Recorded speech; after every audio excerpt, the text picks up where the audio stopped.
Okay. Thank you very much for coming. I appreciate your being here today for my presentation about titled Get Healthy and Stay Healthy. Before I get into the details, I want to put it in a larger context because this is a first of a three-part series. So, and the reason I'm breaking it up into three parts is because there are three existential threats. There are three dynamics that are going on in the world right now that threaten the existence of human life. These are major dynamics that often seem completely out of reach of the individual person who isn't the prime minister or who isn't the president and who isn't the business leader, with a lot of money and power. The idea is that these three things can all be influenced by our individual changes and must be influenced. They cannot be accomplished otherwise.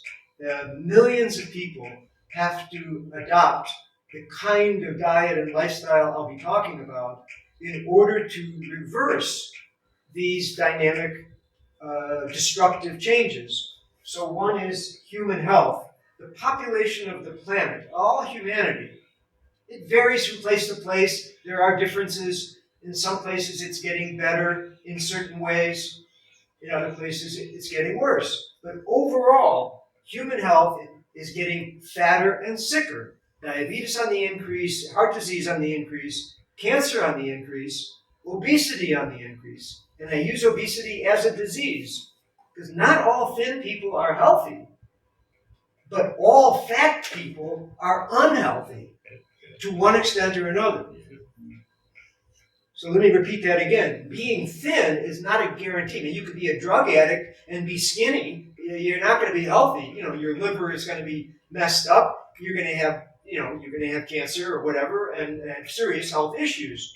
Just because you're slim and skinny doesn't mean you're going to be healthy by any means. You're nutritionally deficient. Your body can be breaking down and you might look fine. But if you're overweight, some people handle it better than others, but if you're overweight, you have negative, unhealthy dynamics going on in your body. And the more overweight you are, the higher your risk of chronic degenerative disease. The next thing is the destruction of the natural world. The rainforests of Brazil are being cut down like a football field every minute.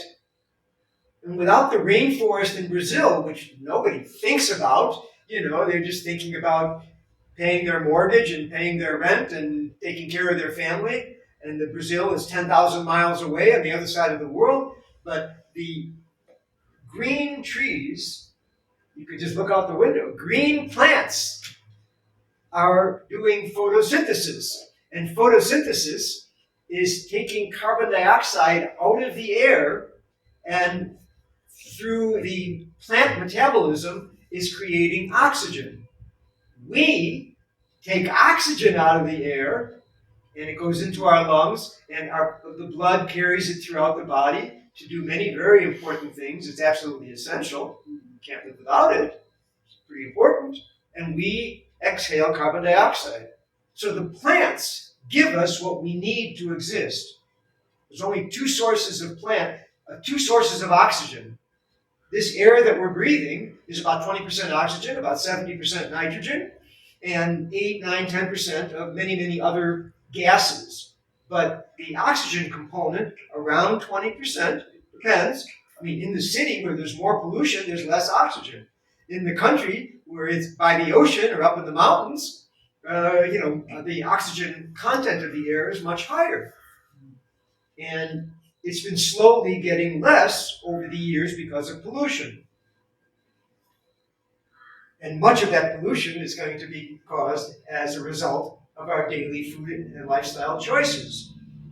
That's just one example. So the oxygen comes into the air through green plants. So the greatest concentration of green plants in the world are the tropical rainforest.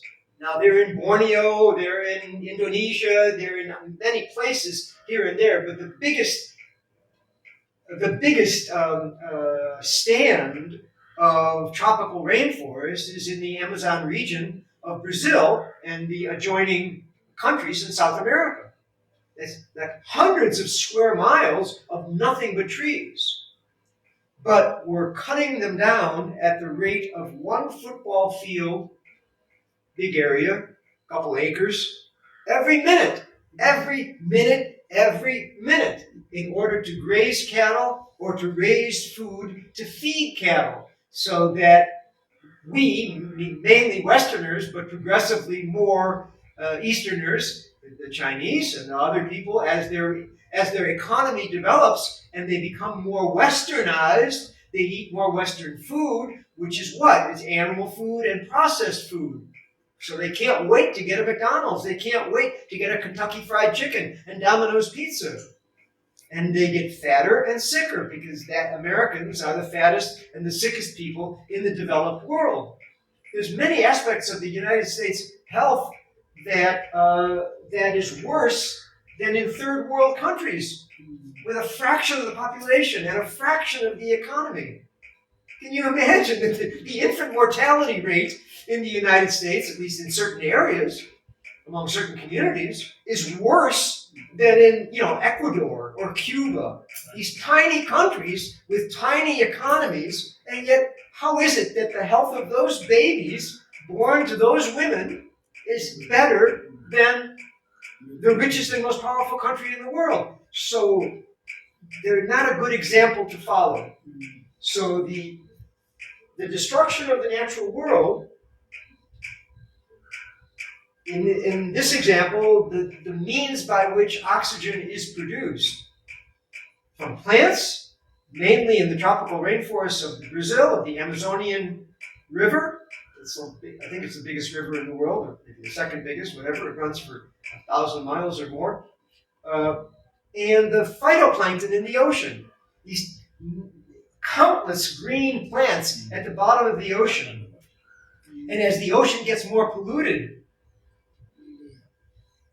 the light can't penetrate to the bottom of the ocean. The sunlight, which is the mechanism by which photosynthesis takes place, when the sunlight, a certain frequency of light, hits the green of the plant, and that triggers these changes. That's what photosynthesis is. Photo means light, and it's synthesizing that into the sugars and carbohydrates that the plant needs to grow, and it's giving off giving off oxygen as a byproduct, which of course we need.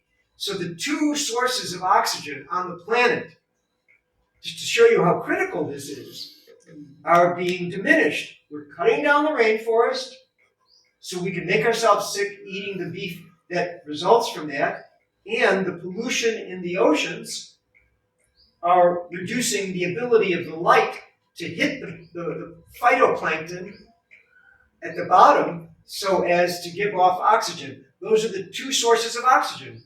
Well, can we live without oxygen? This is an existential threat. We have to see that we are connected to the natural world. And in India, you're much better off than the average American who has no connection to the natural world. They have no idea.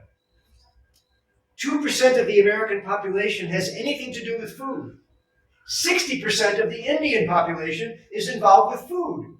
I don't know, you got like 300,000 farmers, small farmers. You got all kinds of people involved with the act of growing and working with food. Everybody needs to eat. But if you're a middle-class American, like I was, born in 1948, I grew up without ever seeing, I never saw in my whole life, what is this? Exactly. Americans have no idea. What are you doing? Clapping? I said, no, don't you know what this is? No, I never saw anybody ever make their own bread.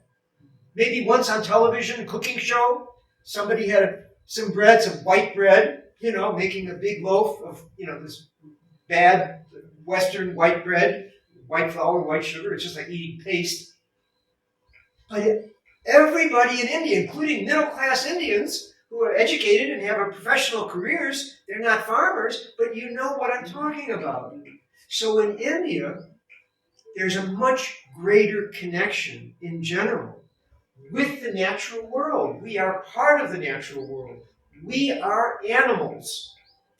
We're simply the most evolved animal in the animal kingdom. There's plants and there's animals and there's minerals. So we are the most evolved.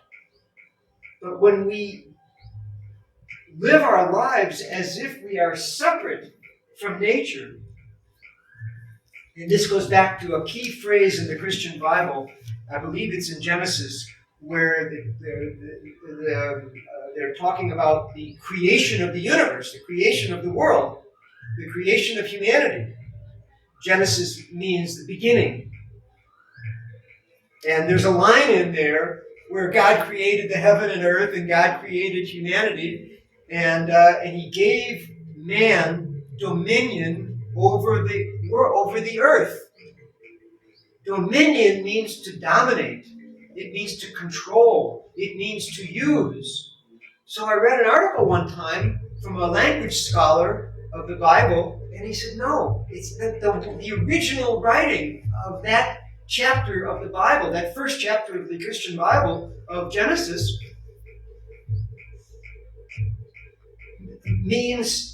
doesn't mean dominion. It means, so that word dominion is the wrong interpretation or translation of the original writing. That word, as it originally was written down, the meaning of that word, that original word, means stewardship. To be a steward means to take care of, means to be responsible for. It means you have a responsibility to see that it remains alive. But the entire Western culture, driven by Christian ideology, talks about domination, dominion over the. We have a right to do whatever we want. So when we find minerals, we chew up the earth in order to extract those minerals. It's there for us to do what we want. So we're destroying our own home in the name of short-term profit because of that mistranslation of that word. I mean, I don't know, it's not a total explanation, but it covers a lot of the reason why we can be so disconnected from the natural world that we are a part of and we are dependent on. We're trashing the planet.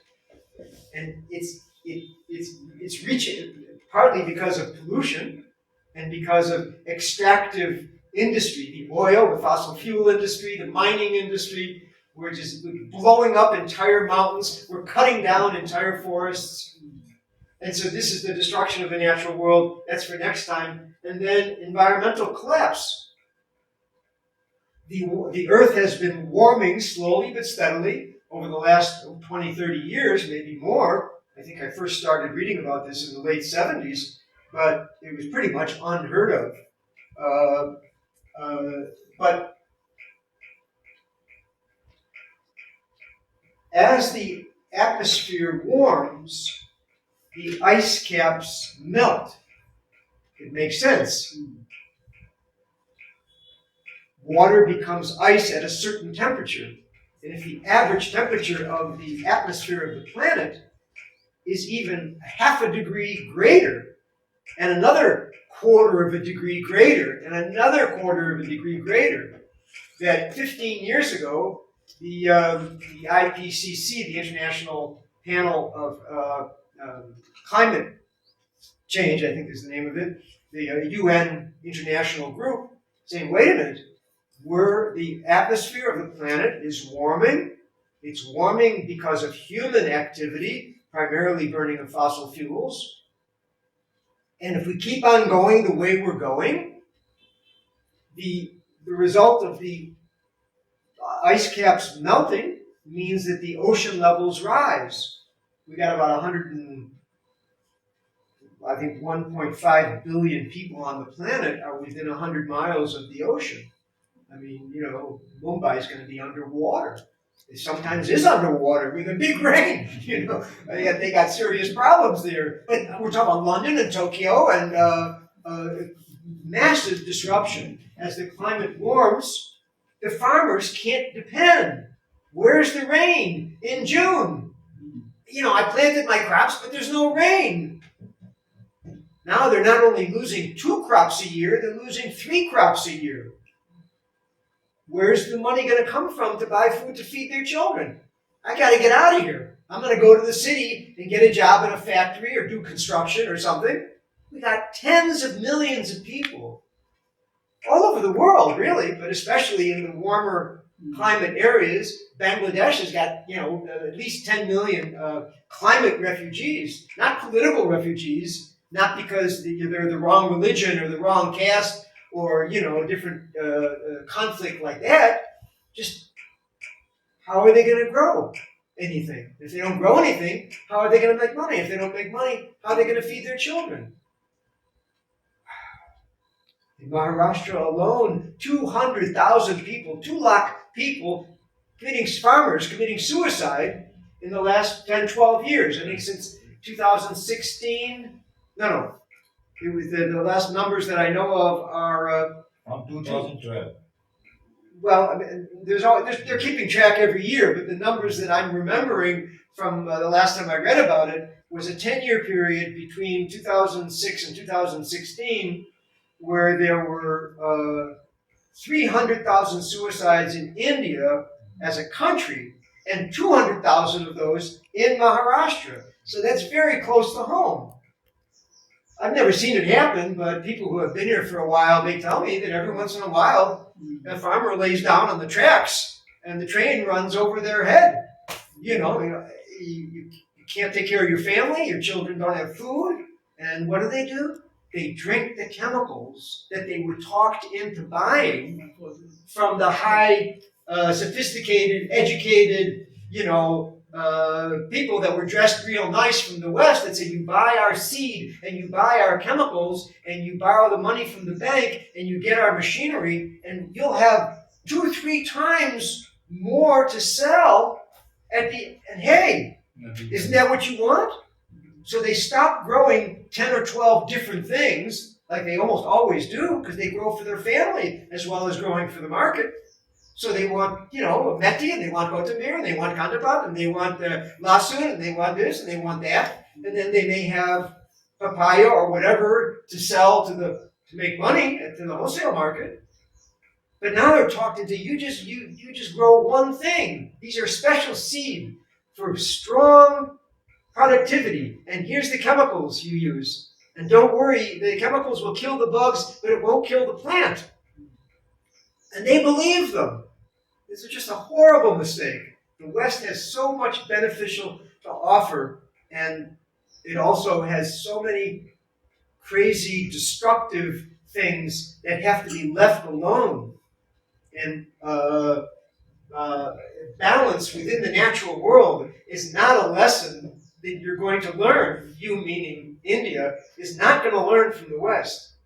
Because we have ignored that balance for centuries. Well, since the Industrial Revolution, since the end of the 19th century, so, the middle of the 19th century, especially with the advent of chemicals. After World War I, all those destructive chemicals that are used in warfare were now sold to the farmers to use the war on bugs. The war on insects. That's what insecticide is. It's a thing that kills insects. Herbicide is a material that will kill herbs, meaning weeds. And a fungicide is a killer of fungus. So they put chemicals on the land, they put chemicals on the food, the plants, then they put chemicals in the crates, and then they put chemicals in the truck where the crates go, and then they put chemicals in the warehouse where the truck takes the crates, and then, so chemicals. Is there any wonder that there's chemical residues on these big, beautiful fruits and vegetables that everybody wants to eat? We've got to get back to that small-scale organic farming as the basis for any kind of sustainable lifestyle. And I'll throw out one name for you if you want to know more about that particular subject. Her name is Vandana Shiva. She's known all over the world. She's absolutely brilliant. She has a PhD in quantum physics and has been working with Indian villages and small farmers to train them how to go back to an organic method without losing their livelihood. Because you have to know how to make that transition to go back to where they used to be before they chemicalized and genetically modified the crops and their methods. So there's techniques to train them how to do that and how to enrich the soil so the soil gets stronger every year instead of weaker every year. The soil, the rich topsoil, gets deeper instead of more shallow, as it does in the United States. 200 years ago, the United States is one of the richest farmlands in the world. I mean, millions of acres over the entire middle of the United States. They could grow anything. But, 200 years later, especially after the advent of synthetic fertilizer, that topsoil is becoming less and less. And yet the plants continue to look big and beautiful. But at some point, that's going to collapse. So we have the destruction of the natural world and the environmental collapse based on global warming. This global warming also means that it's going to be too much rain in one area and drought in another area. It means that there'll be so much heat that the land won't be moist enough because it won't hold moisture enough to grow the plants. So that means food production is going to be disrupted. So this global warming thing is not about, a few polar bears, or penguins up in the Arctic Circle. Oh, those poor animals, You've seen the pictures. The polar bear who lives in the ice and snow of the North Pole. And they're standing on a piece of ice. And they don't know what to do. Their habitat is being destroyed because the temperatures are going up. And those icebergs are melting and melting and melting. It isn't just about them. It's going to affect everyone. Because these effects are global, not just regional or isolated to the area where they are most dramatic. I'll just say one more thing. The Himalayan ice sheet is the largest ice sheet in the world other than the North and the South Pole. But the Himalayan ice sheet up there, India, I don't know, Nepal, I'm not sure, near Jammu and Kashmir, it's up there, but that's the largest, and so they have these pictures, for 30 years, they've been photographing, and you can see the photo on September 1st, okay, then the next year on September 1st, exactly the same image. And over the course of 10, 15, 20 years, the ice sheet is melting because it doesn't get cold enough for the ice to reform. And that Himalayan ice sheet, every spring, when it melts a little bit, that creates the water that fills the rivers, and the rivers go out to the farmland. 30, 40 million people are affected, and their lands are being watered, which they need to grow their crops, and their crops are going out all over the place. Well, if they're not going to get that water because the ice from which the melting water came is no longer there. It isn't being reformed. So this is an issue that affects all of us. Okay, so what is the common factor? What brings these things together? The biggest influence on the destruction of human health, obesity and chronic disease, on the destruction of the natural world because of pollution, and the environmental collapse, and which global warming is the major expression. Oops. Just a second.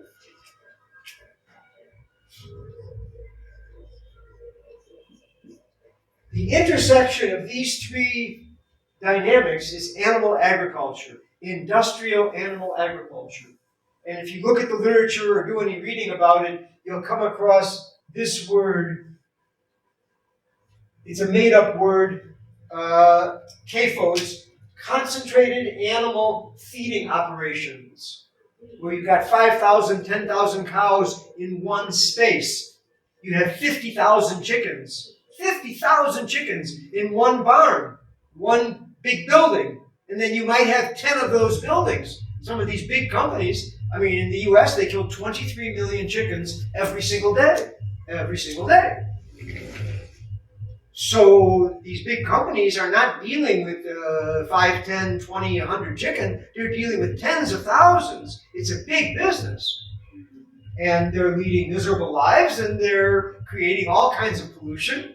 And the shit and the urine that flows out of thousands and thousands of pigs or cattle, what are they going to do with that? Sometimes a big storm comes, like in North Carolina, one of the biggest pig producers in the United States. It's a state not far from where I live. I was living in the Obama Center in Myrtle Beach, South Carolina. So it's just north of that. It's North Carolina, one of the biggest pig producers in the United States. Many of these big pig farms. And a few years ago, a big tornado, big hurricane came through, and all of these pigs and all of this shit and all of this urine was just scattered everywhere. Can you imagine? And what do they do with it? They liquefy the shit and they spray it on the land to get rid of it. And the people who live near these facilities, can you imagine the stink 24 hours a day and the effect on the children that are playing in that environment? Because that's where Government they live. doesn't do anything. Government should take action, no?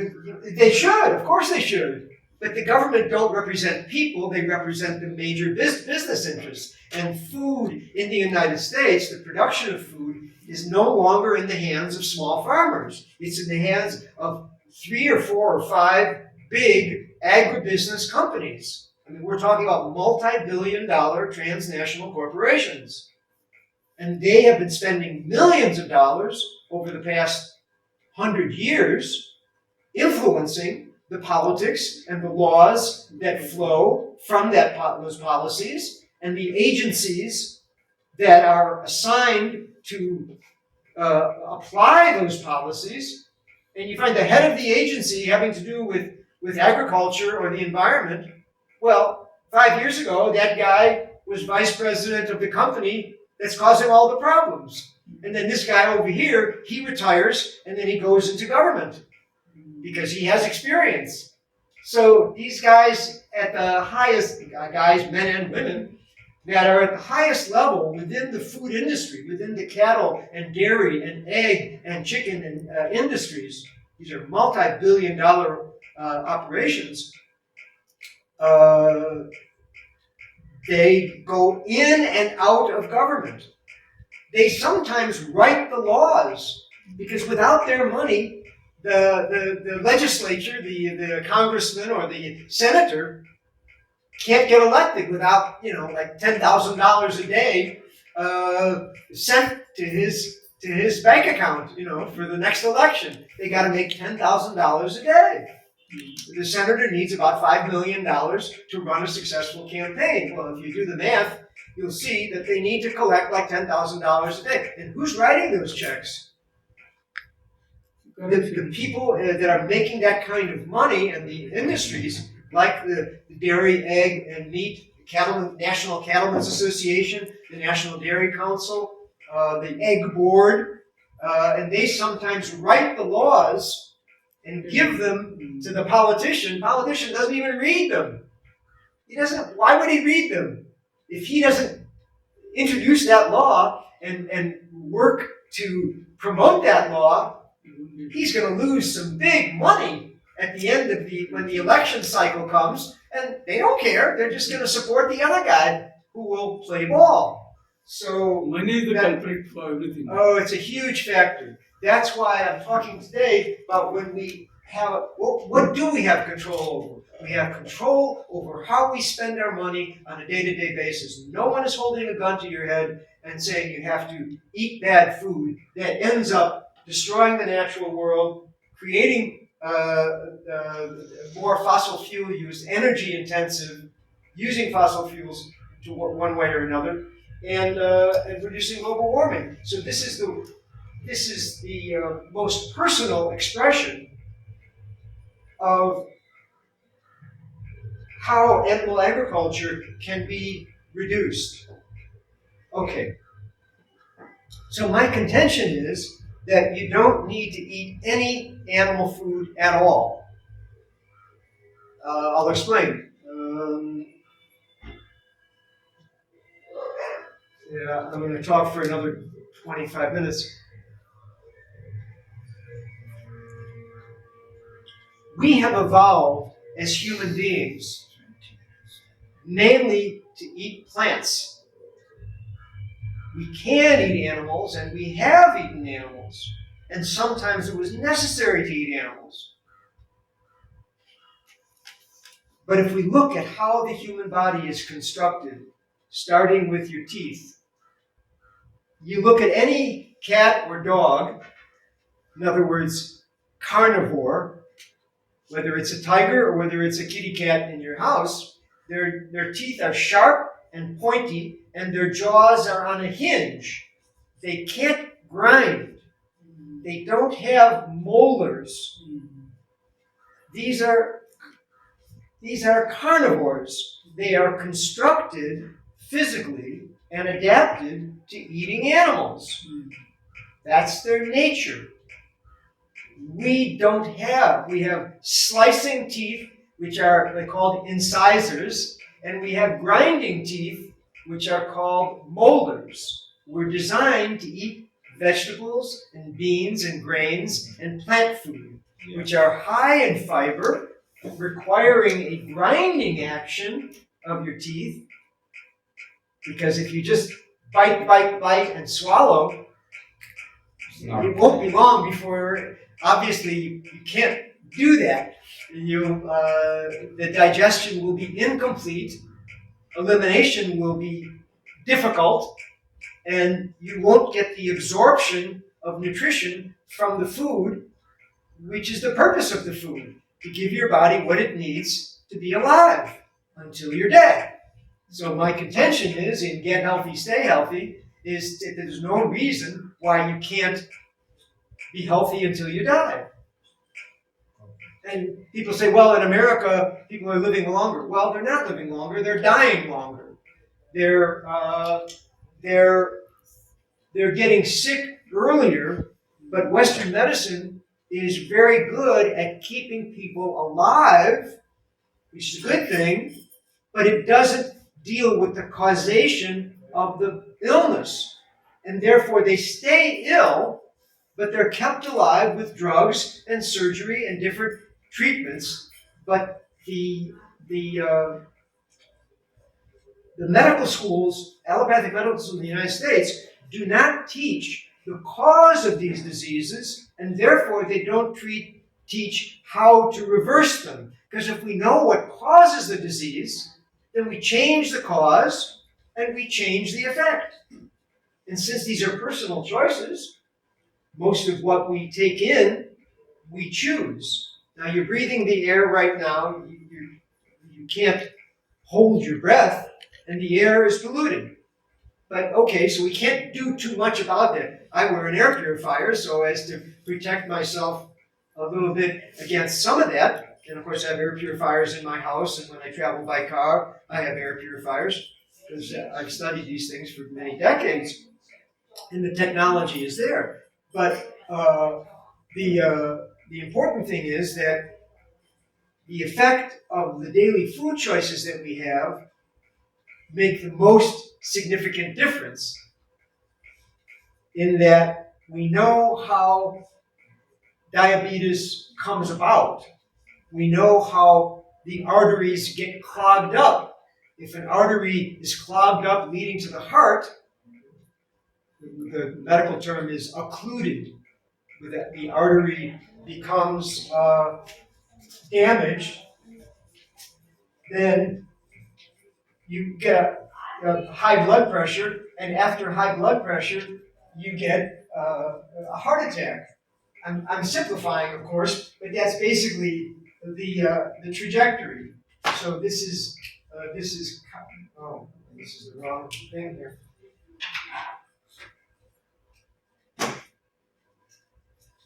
This is the #1 killer in the world, including India. This is cardiovascular disease, or coronary artery disease, or heart disease. They all pretty much mean the same thing.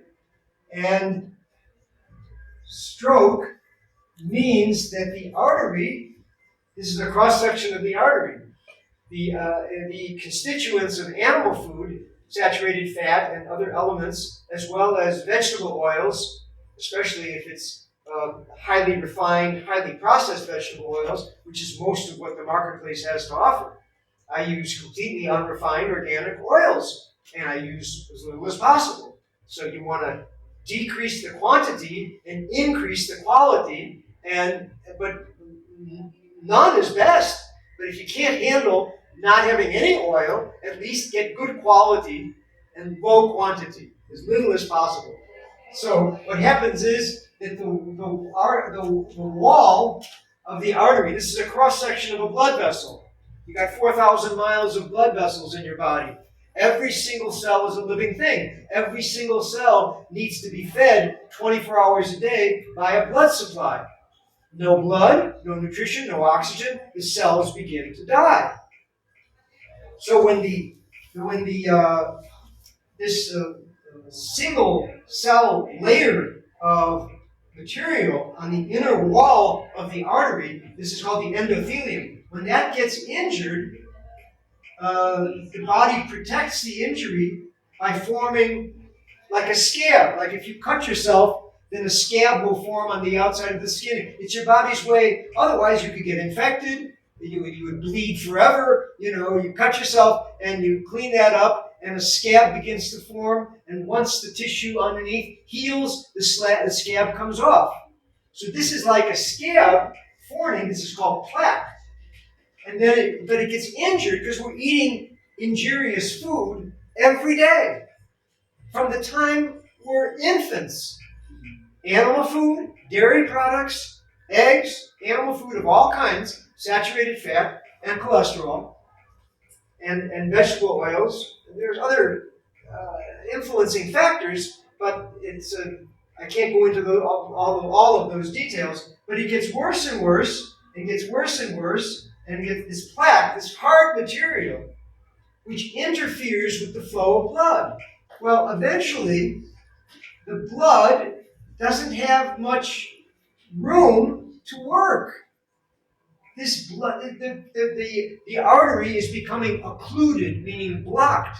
So when this occlusion completely blocks the flow of blood, the downstream muscle, if it's a coronary artery, coronary artery disease, meaning coronary means the heart, dies. And if you survive, you have to take medicine and do drugs and maybe have surgery, and your life is not the same if you survive. If there's enough heart attack muscle that dies from this blood supply being cut off, you just die. In the United States, every 30 seconds, someone grabs their chest and they go, ah! And they fall over and they have a heart attack. And 1 out of 2 die in that moment. Well, why did this happen? Why, I'm a good person. I take care of my family. I do my work. Ah! And they fall. It's the biggest killer in the world. And we know how it forms. So when we stop taking animal food and processed food, this never happens.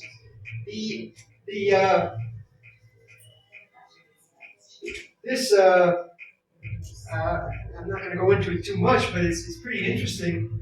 This lining of the blood vessel, the endothelium, creates a chemical called nitric oxide, and that's responsible for the flexibility of the artery wall. Sometimes it contracts, sometimes it expands.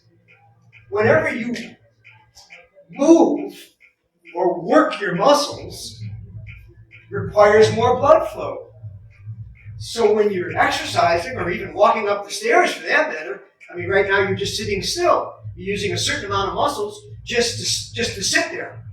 Okay, so that's very little. As soon as you get up and start moving, and then especially when you exercise, this artery has to expand to allow more blood flow, because now that your muscles are working, they need more blood supply. And you can be an elite Olympic athlete, professional sports person, and you get away with it for a little while, but how many of those people, by the time they're in their late 30s, if they keep on eating the animal food-rich diet, which they thought they needed in order to be good at their sport, whether it's long-distance running or cricket or soccer or football or basketball, weightlifting, if they're depending on animal food for that strength, and then they retire because they reach their peak by their late 20s, early 30s at the most, and then they keep eating the same stuff. They die of a heart attack when they're 45 years old, 50 years old. These are elite Olympic athletes, professional people. They know how their bodies work. You know, they train 6, 7, 8 hours every single day. They make millions of dollars. There's a lot at stake in their professional lives. And then they have a nice, luxurious life. They invest in restaurants, or they invest in businesses, whatever, or they pretty much sit back and they're eating the same rich foods, and this clogging up, this plaque begins to form because of the animal food and the processed food. Can it be reversed? And they die of a heart attack. They got millions of dollars in the bank from being such successful professional athletes and bodybuilders and that type of thing. And they're dead by 45. It's very common. When you look at the longest lived people in the world, none of them are overweight. None of them have these Olympic athletes and professional athletes that use their bodies in a highly disciplined and productive way in terms of their financial aspirations and building their careers. You think they know how that works, and they don't. Up until recently, athletes and bodybuilders and people like that, they thought they needed to eat muscle in order to make muscle. Because millions and millions of dollars have been spent creating that illusion that a real man eats meat. A real man who wants to be, macho and strong and to have, good sex until they're old, and all of that thing that they for them defines manliness. They're taking proteins also. Proteins. Yeah. The protein is from animal food. Whey protein. Whey protein. It's highly destructive. And what is the first sign of clogged arteries leading to cardiovascular disease, coronary artery disease, heart disease, and stroke? What is the first sign?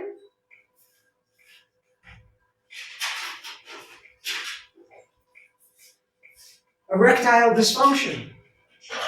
There's no blood flowing to the genital organs for men and women, but it's more obvious in a man. Without that good blood supply, which means the arteries have to be open so the blood can flow, you can't have an erection. If you can't have an erection, how can you have sex? If you can't have sex, you can't even have a baby. This is the first indication of something's wrong with the way blood is flowing in the body. And this is the first sign of cardiovascular disease. This is happening in 20-year-olds, not in 60 or 70 or 80-year-olds. When children in the West, I don't know the figures in India, when children in the West, they die of a car accident. Something happens and a child dies. And when they look at the autopsy of a 3-year-old child, they find the beginnings, they call it arterial streaks. The plaque hasn't built up. But they pull these fatty deposits out of the blood vessels. This is the beginning stages in early childhood because of the animal food in the diet. In the West, it's quite common if the mother, nurses her baby at all, which sometimes they don't, because they think it ruins their figure or whatever, they put the child on soft, pureed lamb or chicken in these little jars of baby food from birth to 1-year-old, and then from 1 to 3-year-old, and then 3, 4, 5-year-old, whatever. These little jars of food, and most of them are animal material, chicken, lamb, beef, just ground up because the baby can't chew properly yet, made into a soft material, but it's still animal food. And it still has the saturated fat, the cholesterol, and the growth hormones.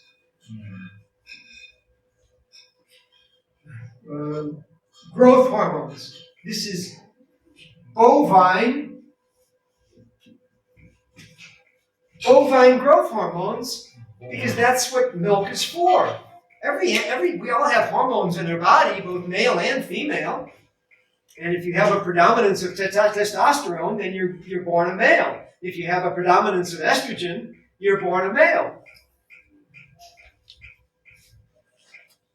And because of the pollution, our hormonal balance is going crazy. So you have animals in the natural world, because of pollution, it's called hermaphrodite. They're born with both male and female sex organs, because their bodies have the wrong balance of hormones that determine their biological nature, their sexuality, their sexual organs. So, of course, this is crazy. And females are, as a result of this hormonal problem,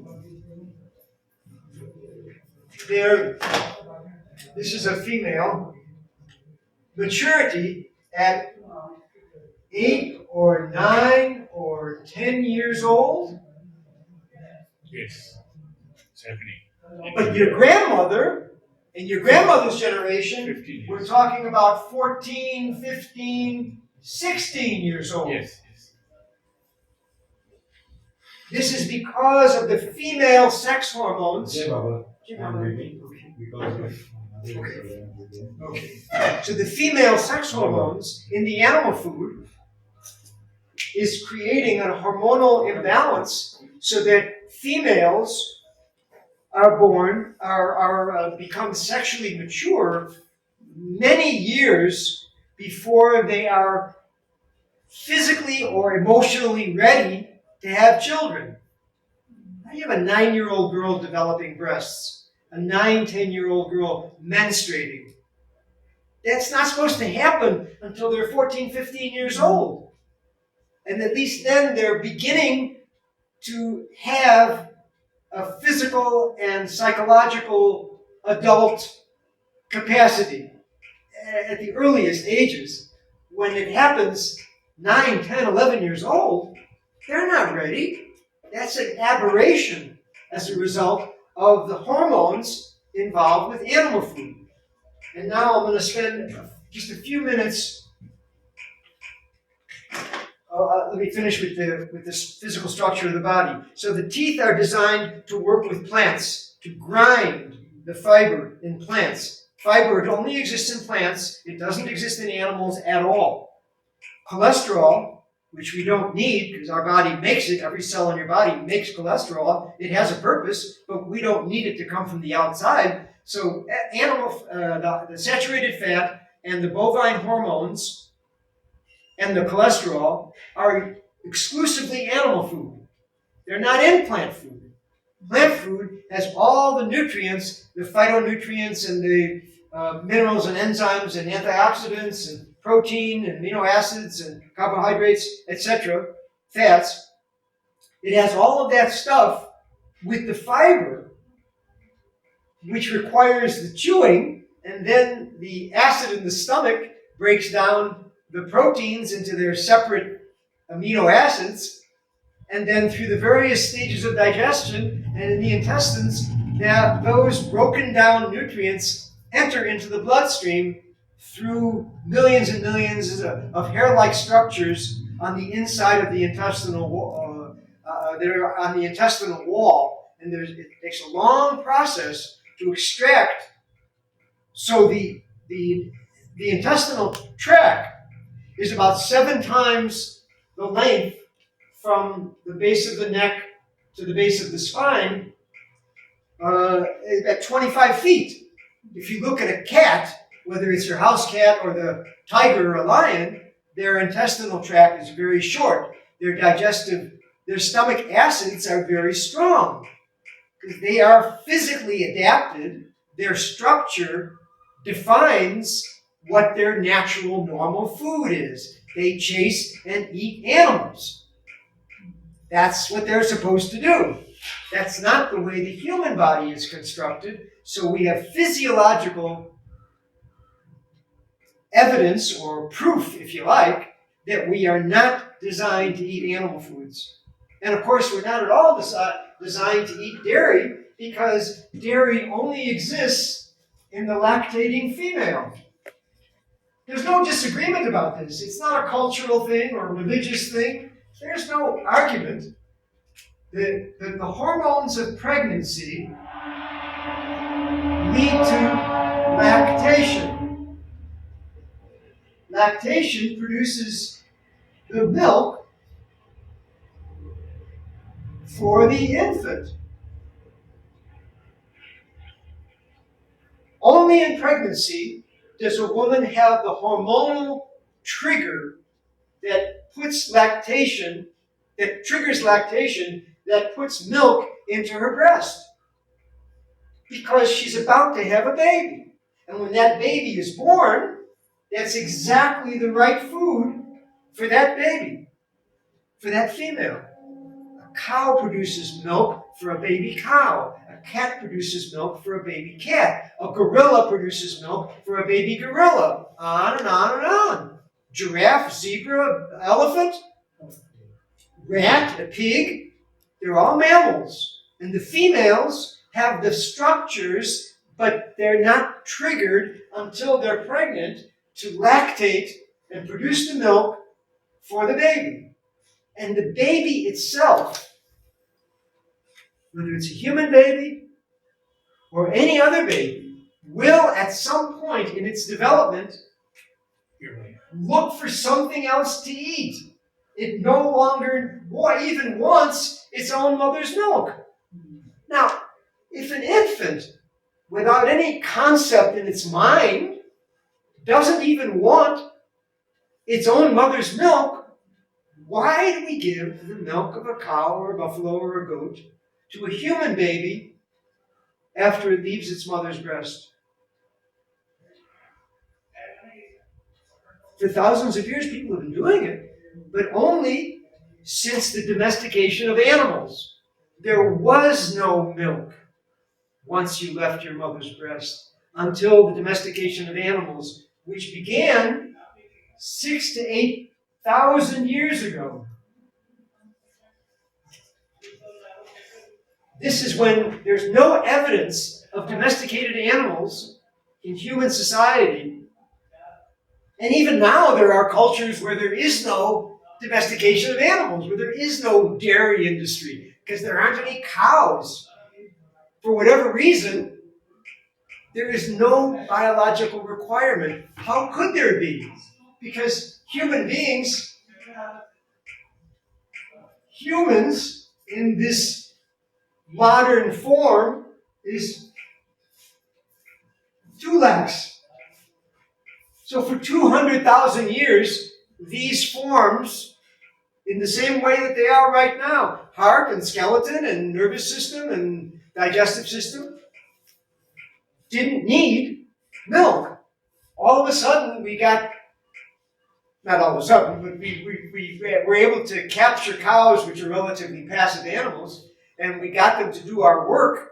And then we stole their milk, which they produced for their babies, and we gave it to our own babies, only in the last few thousand years. So obviously it wasn't necessary because we got along for 190 some thousand years. It's hard to even imagine that number, but they're human bodies just like ours. And of course, we died early. The life expectancy might have been 30 years old, because our entire life until agriculture, which is like 10,000 years ago, our entire life was spent looking for food so that we could grow old enough to be sexually mature, to have sex and have a next generation.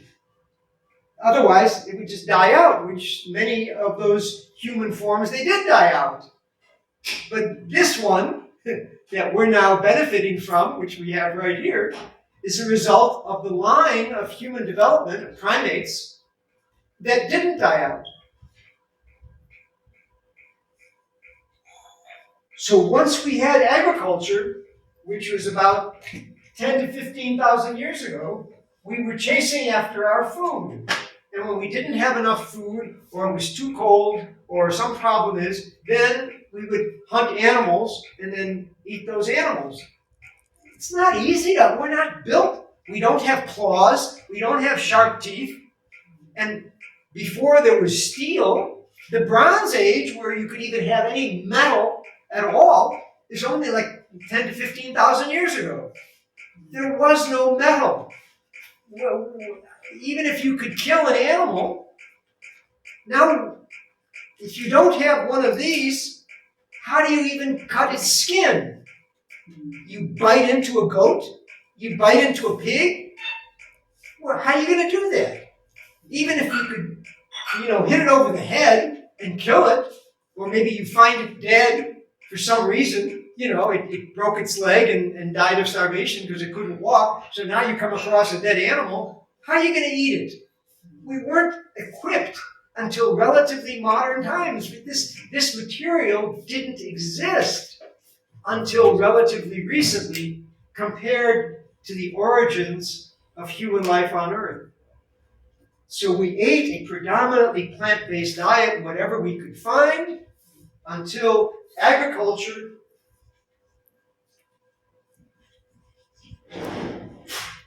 that's about 10,000 years ago, approximately. That allowed us to grow high-energy food, like grains and beans, as well as vegetables and fruits and nuts and seeds, so we could harvest more than we needed to eat. We can dry that harvest, and when the season is over, we can still be eating food that we harvested during that stage of the plant where we could capture it and dry it and keep it stored, and we could stay put. For the first time in human experience, we didn't have to move around to chase after our food. We use up the food that was available in this area, we have to move to another area where the food was there or the weather was different. We have to continually chase after our food. Until agriculture, we couldn't stay put. And once we stayed put, we could have civilization. Many people think that's not a good idea, but without that, where could we get art? Where was there time to develop music, literature, poetry, architecture, mathematics? Where was there even time to think about these things? The astronomy, the moon and the stars, and what does this have to do with our life? That couldn't have happened. None of that could happen until we could grow and store food, so we didn't have to worry about where am I going to get food tomorrow and next month and next year. So that created the stability so that we could have a healthier, longer, and richer life. And I'm just finishing up here, so I'm just going to cut to the chase of what is human food. What is the product of agriculture that we're interested in consuming for the greatest amount of benefit and the least amount of harm? This is all whole plant food. Okay, so what is that? That's grains,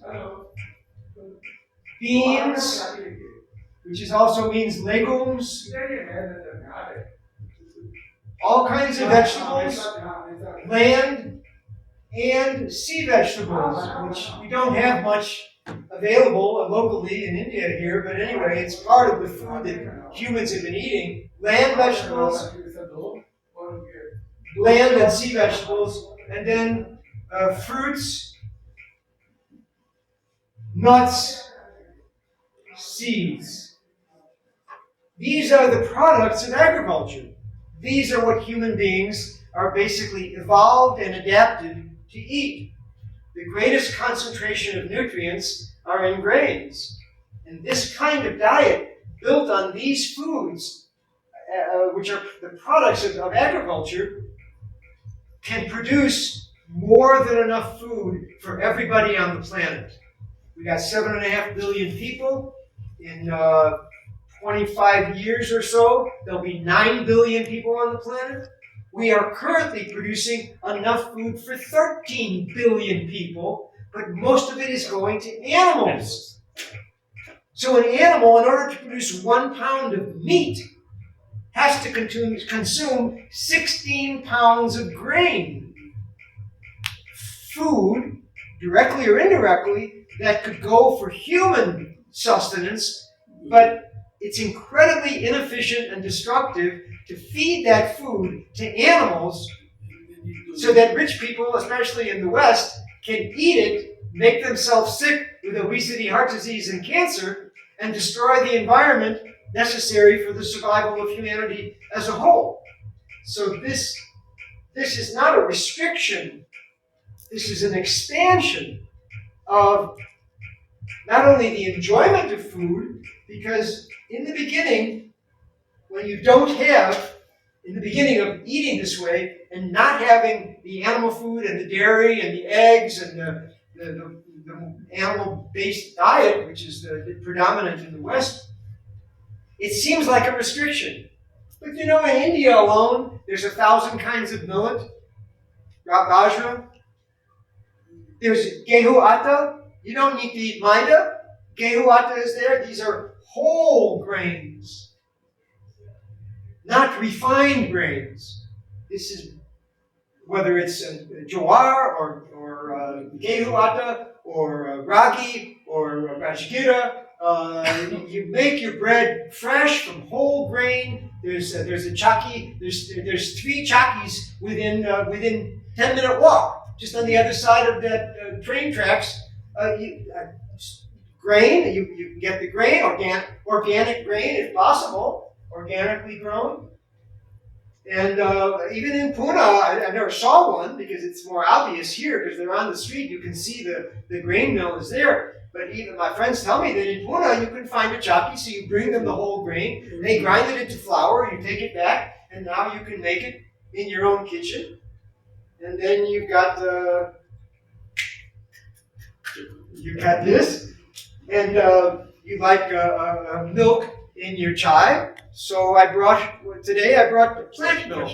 Which milk plant? How from where? Well, it's called Milk, MYLK. That's the brand. Now in India, there's 4 or 5 or 6 brands because it's getting more popular. People are looking for alternatives. I'm not saying it's particularly healthy food, but you don't have to give up. If you like your chai, with milk in it, you put. I mean, do you really have a problem with plant milk and jaggery instead of gai dude on the white sugar? It's perfectly delicious. It's perfectly satisfying. You put your tea and your masala, and you use plant milk from cashews, from almonds, from oats, many different formulas. There's a company in Pune called Pilk, P-I-L-K.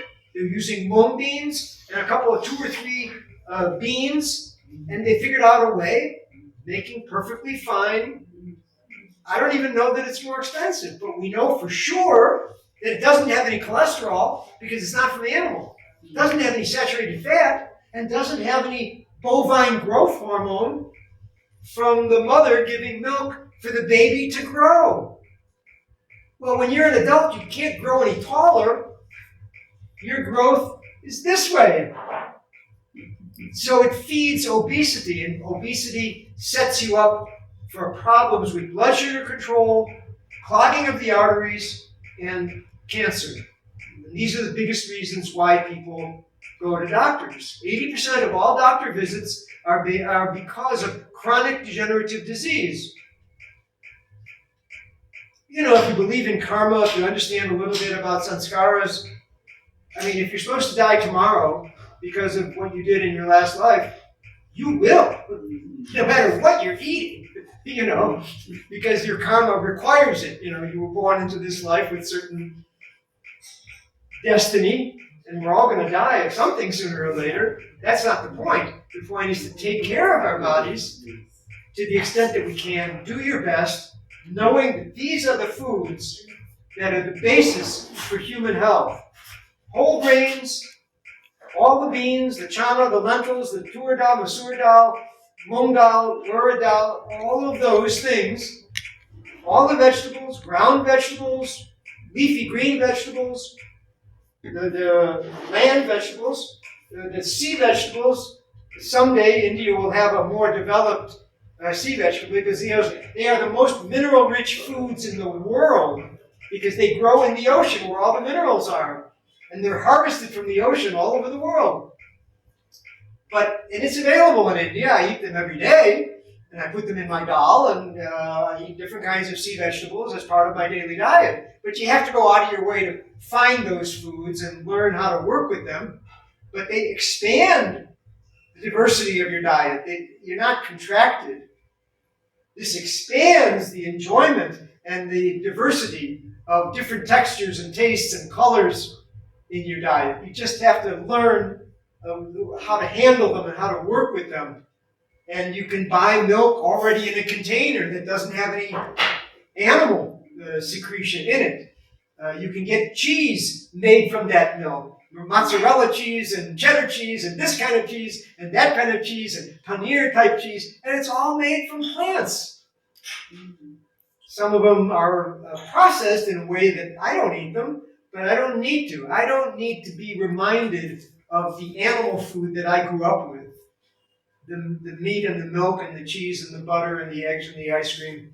But when I'm in Pune and I have a taste, I can get 100% coconut milk ice cream that's just as good as any ice cream anywhere in the world, and there's no animals involved and there's no sugar involved. It's sweetened with jaggery. So, let me just finish my last sentence here. I hope this has been substantive enough for you to have an idea of how to take control of your life to the extent that we can. Wonderful. There's no cultural values expressed here. I often, when I talk about these things, especially about dairy, and Hindu people sometimes feel that I'm talking against their religion, I'm talking against their culture. I grew up drinking milk every meal of every day of my life. I had no idea. There was never a day when there wasn't 2 or 3 different kinds of milk in the fridge. There was never a meal, maybe a snack, but there was never a meal without animal food. Hamburger, hot dog, sausage, eggs, bacon, this, that, every meal of every day of my life. So it's not a matter of east or west.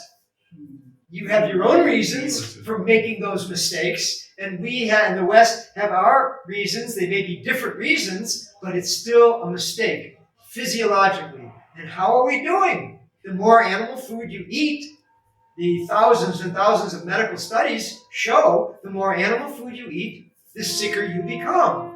The more dairy food you eat, even though calcium is in dairy food, the net result is the bones get weaker because of the acidity from the high protein and fat involved with dairy. So it contributes X amount of calcium, but it requires X plus 2 amount of calcium going out. So it's a net calcium loss, which means the more dairy products different countries in the world consume, we have these numbers, the more osteoporosis. The bones get decalcified molecule by molecule until eventually a small trauma, the bones fracture or break. Whereas those that have bones that are more calcium dense are stronger. Same trauma, you just brush yourself off and carry on. Because of the progressive decalcification, because of the acidity, because of the effect of the high protein and fat from animal food. So, since I brought it, I just want to show you that we didn't talk about refined processed food, but white sugar is the most processed food that we eat, east and west. This is 2 feet of sugar cane. It produces this much white sugar, like the tip of my thumb. This much white sugar comes from 2 feet of sugar cane. Highly refined, no nutrition, no minerals, nothing. Whereas Indians, since I'm in India, I'm going to relate to Indians as best I can, you've been eating jaggery for 1,000 years. You just crush the juice, you drive out the water, and it gets thicker and darker and sweeter. Good, jaggery. Okay, but when you take it further by this highly energy-intensive industrial process, and now you go from this natural plant to 1 teaspoon, 5 grams of white sugar. You can't do that in your kitchen. It's not a natural food. Everybody has it, and the government in the US and in India subsidizes the dairy industry, subsidizes the sugar industry. It's a big part of the economy. Obviously, you have sugar here. We have sugar only in southern Florida. It's not a big crop in the United States. So we have to get sugar from other countries, from warmer climate in Central and South America. So the combination of animal food and processed food is behind these horrible and increasing rates of obesity, diabetes, type 2 diabetes, completely preventable, mostly reversible, heart disease, which means cardiovascular disease, which means coronary artery disease, hypertension, big problems. I was just talking to a 30-year-old woman who's overweight, and she asked me, what about hypertension? I said, okay, well, you can take drugs and it'll control the hypertension. But if you don't lose weight by changing your diet and exercising more, but diet is the fundamental thing, you can manage the hypertension, you can manage the diabetes, you can manage the heart disease. But why not get rid of it altogether? Why live the rest of your life depending on drugs? Spending all your savings with the doctor in the hospital instead of, giving it to your children and your grandchildren. Isn't that better? Don't you want to have the vitality and the strength and the energy to play with your grandchildren? Is this just, like a fantasy? We make those choices, not in 1 day or in 2 days, but these daily choices that we make. Within a matter of 3 weeks, we change the blood. When the blood changes, the tissue changes. When the tissue changes, the organ changes. When the organ changes, the systems change. And the body as a whole is made up of these different systems. The nervous system, the muscular skeletal system, the digestive system, the system of elimination. All of these organs, all of these systems can operate at a higher functional level. Not in a matter of years, well, maybe 2 years, depending on how bad you've treated yourself, but within a matter of weeks, you can begin to feel the difference. And then it no longer is a good idea. It's no longer a philosophy or a theory. You begin to feel greater energy, greater clarity, better sleep, better sex, more enjoyment, better mood.